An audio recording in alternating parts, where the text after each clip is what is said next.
Hello YouTube fans, here again. Now, I'm not going to talk about this, but I saw it last night and I thought it was like a good slasher film. Very good slasher film with the special effects of Tonsafina, one of my favourite special effects, die. You might remember Don Safini when he did the special effects of Day of the Dead, the Dud one, and he appeared as a biker in Dawn of the Dead, the original one.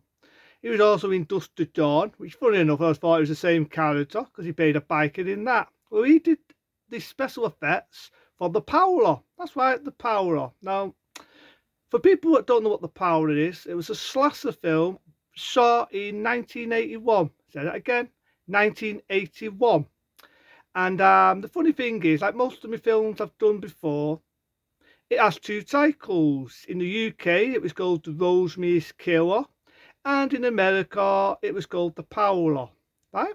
A little bit of background story. When it come out on the days of VHS, it was one of the most video nasties. I'm not sure it got banned originally, but now it's like banned really compared to some of the films you see in the other video nasty era.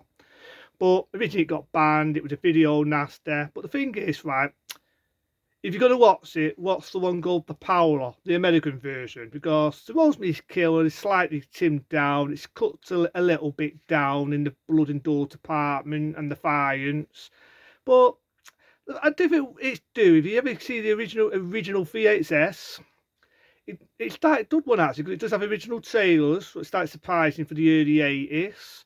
And it does have the original X certificate when it starts up, which is very rare in the golden days of video unless you've got the very early videos, so you do get to see the looks of seeing the original X.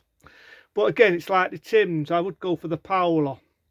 It starts off, it's based on 1945 at first, and it's also original footage, you know, that golden era, and goes on about Dear John letters, which is like common in that era for people within war.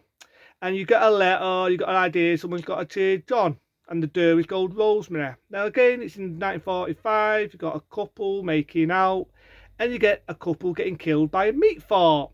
That reminds me a bit of two films from that era. One film from the early 70s being called, remember right there, A Bay of Blood, which funny enough had a similar death scene in that. And same there when this come out, 1981. Had a spear in a bed scene in that, if you remember Friday the 13th part 2. So it's that interesting how it has two similar death scenes. It is very interesting that. But so it jumps now into the Peasant Day. Funny thing is, it says 1980, but the film come out in 1981. And they're having like a palm and a party and like an anniversary of that era. And long below, they're all planning out to have a night out and so on, right? And this is where they all start getting pumped off one by one. And they get pumped and they die. This is the cycle. He wears like an army suit, an army helmet, army everything. And you know what it reminds me of? Remember when I did the review of House, the original House? It reminds me of Big Ben. That's right, it reminds me of Big Ben. Which, funny enough, the company of this did entertainment videos, and the original House, as we all know, was done by Entertainment Movies. It's that interesting to see the original video. It has the original entertainment logo on it, the very original early ones. It only brings a lot of memory lane back to you. But again, I'd go for the Prowler more than the video of Rosemary's Killer. So you got me with an army uniform. I don't want to spoil the ending. I don't want to spoil it, so I will say spoilers when I get to the ending. So if you don't want to be spoiled, word of warning, because it's more of an expense film as well. Because it starts off where you've got a young lad, and he's taking over the sergeant because the sergeant's going on a fishing trip, right? And he's running the town. Now there's a good scene in it where a girl's in a swimming pool and the guy jumps out and you think he's going to drown her. It's like typical as a slasher films, but he doesn't. Instead, he slits her throat. And done effect by Don Tafina. And if you want to see it a lot more graphic, I think it could might and one day, but I think it was either on YouTube, it could be on Daily Emotion. Type up The Prowler uncut, and it will show you footage what was original making behind the scenes back in that era, 1981. And it's also the scene where the dude gets a throat slit in the water, and it's a lot more graphic, but it's still a good brutal scene, bit vicious. See where he kicks her in the face, jumps through water, slits her throat. One of the best death scenes. It's got a really good death scene where a lad gets a big sharp knife in the head, down the neck, and he pulls it out, and his eyes just go shot right. The dude just shoot out right. So it's definitely a brutal film. The death scenes, the murder scenes, it's definitely vicious. Definitely doesn't piss around in the blood department, which is like common for Don Safina. So yeah, it's more of an expense film. It's like who's done it, you know, it's got a few red herrings on the way. So it's not a good one. It's definitely not a good one for slasher films. So again, it had two titles. One being The Prowler and another one being called Rosemary's Killer. Now I'm going to say spoilers. So word of warning. 1, 2, 3, 4, 5. Right. First thing happens, right, is the guy who looks like Big Ben out of house with the army helmet on and everything. He's got a doe. He's fighting with the doe, right? But one guy comes in, nick of time, shoots him. You think he's dead, but the guy, that being the Prowler, gets up and shoots the guy.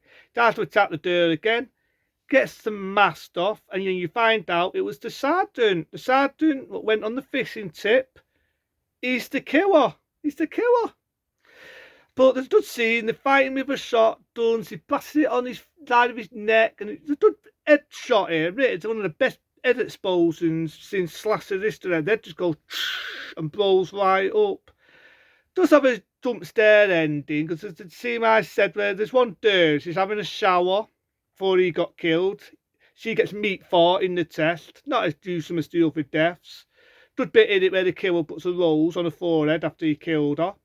And the one who ran that knife in the head, one of the best memorable deaths, apart from the swimming pool scene. You think he was dead, and she goes in the house, and he's hung up, by the way. The psycho's hung him, even though he's now dead, the psycho. And he jumps out, arms out, eyeballs to right, jump scare ending, and it ends. So it's a good one, The Prowler, or if you want to call it Rosemary's Killer, because like I said, had two different titles, this film. It's a good one, but it definitely doesn't fuck around on the blood and department. Definitely doesn't fuck around on the blood and gore department. It's definitely vicious. It definitely knows what it wants to be. A very, very vicious film. So it's definitely understand why in that area would just a video nasty. You know, it's like typical of the early 80s. You know, had a lot of slasher films. You know, 1981 was a good history for slasher films. You had Friday the 13th, Part 2. You had Halloween 2. You also had my favourite, The Burning, which, funny enough, Don Safini did the effects for that and all. That being The Burning, which is one of my favourites in 81. You know, in 81, when you think about it, Don Safini made a good one there because of the big success of this film. He did the effects for The Burning. But the 81 was a good day. The only bits here, they do have little bits like down the copies from Friday the 13th Part 2. Now, the scene where they're making out, they've got the fork in the back, which, funny enough, similar death scene in Friday the 13th Part 2. A scene where a woman's hid under the bed, and you've got a mouse running inside of the bed. And I'm expecting her to pee herself, like in Friday the 13th Part 2 did. Then there was a door under the bed and there was a mouse. I'm not sure it was a mouse or a rat though in Friday the 13th Part 2. But again, similarity. So there's a few similarities of Friday the 13th Part 2. But you could say that in The Burning, when they was doing a Tamp story. There's similarities there with Friday the 13th Part 2. But I think most slasher films in that era, they tried to copy one another. That's how I see it. But again, The Prowler or Rosemary's Killer, I'll give it good points. Typical slasher film, it's a mystery film.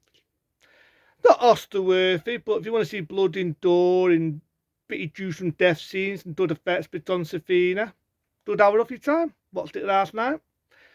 Not bad. Not great, but pretty good. But until then, see you soon for some more movie reviews. Until then, see you later.